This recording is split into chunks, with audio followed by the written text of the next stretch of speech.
जय श्री राम। आदेश आदेश। मैं योगी भोलानाथ शास्त्री आज आपको 4 युगों के प्रमाण के बारे में बता रहा हूँ। कृपया ध्यान से सुनें। वीडियो शुरू से आखिरी तक देखें, जब आपको समझ में आएगा।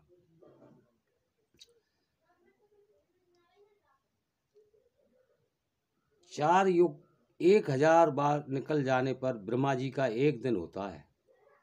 इन्हीं दिनों के मान से ब्रह्मा की आयु 100 वर्ष की होती है। इस समय ब्रह्मा की आयु के 50 वर्ष व्यतीत होकर 52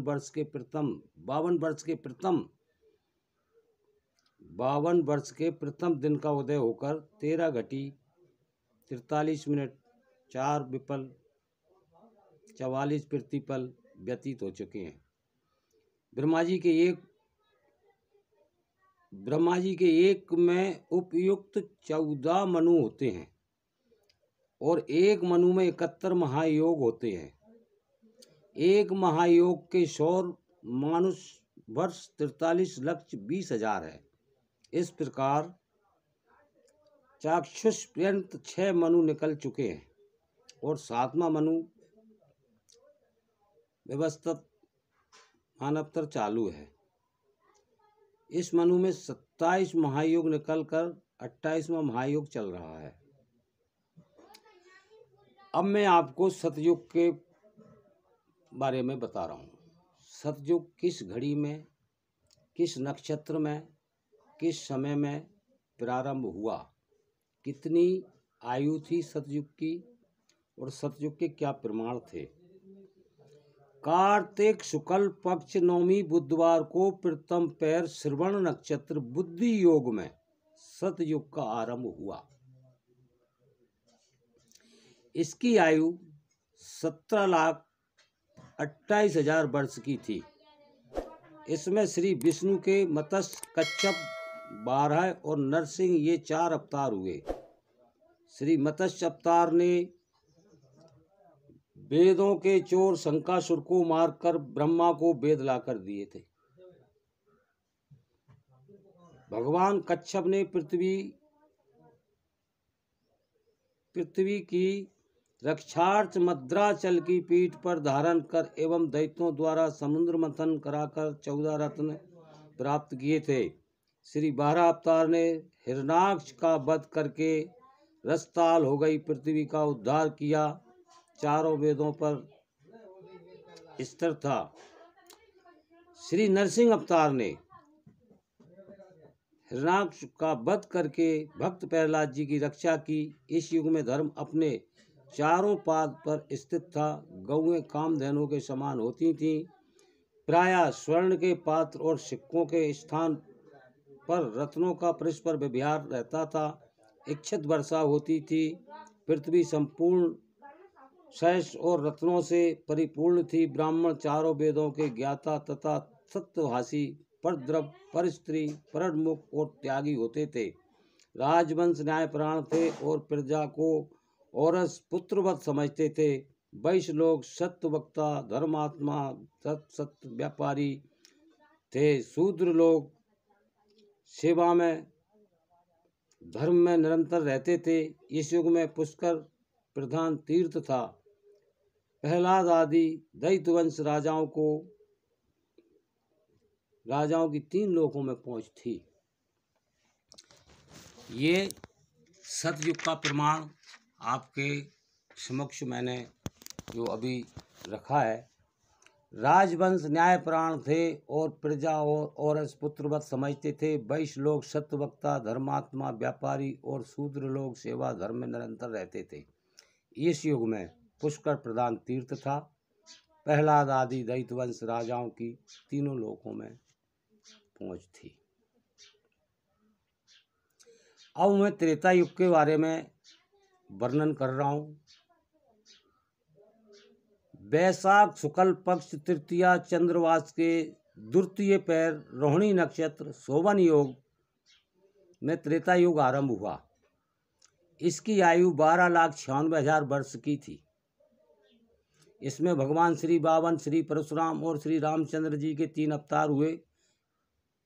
श्री बावन ने राजा बलि से 3 पैर पृथ्वी दान लेकर समग्र पृथ्वी के 3 पैर में नाप बलि को पाताल का राज दिया। श्री परशुराम जी ने कर्तव्य विमुख एवं अत्याचारी दुष्ट राजाओं का नाश करके 21 बार राम राज स्थापित कर संपूर्ण पृथ्वी का दान कर दिया। रामचंद्र जी ने महाभिमानी रावण का वध करके देवताओं और ऋषियों को निर्भय किया। इस युग में धर्म 3 पाद ही रह गया था। गौएं त्रिकाल दुग्ध देने वाली होती थीं। प्रायः चांदी के पात्र एवं सोने के सिक्कों का व्यवहार होता था। वर्षा समय पर होती थी। संपूर्ण पृथ्वी सहस और स्वर्ण और भरपूर थी। स्वर्ण से भरपूर थी। ब्राह्मण 3 वेदों के वक्ता,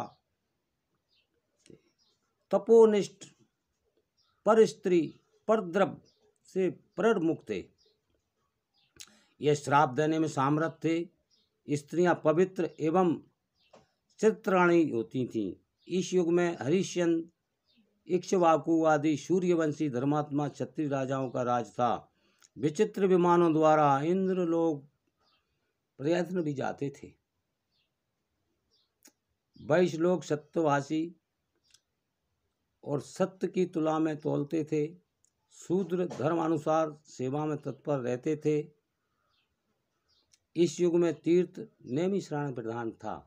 ये त्रेता युग के बारे में, त्रेता युग का प्रमाण मैंने आपको बताया।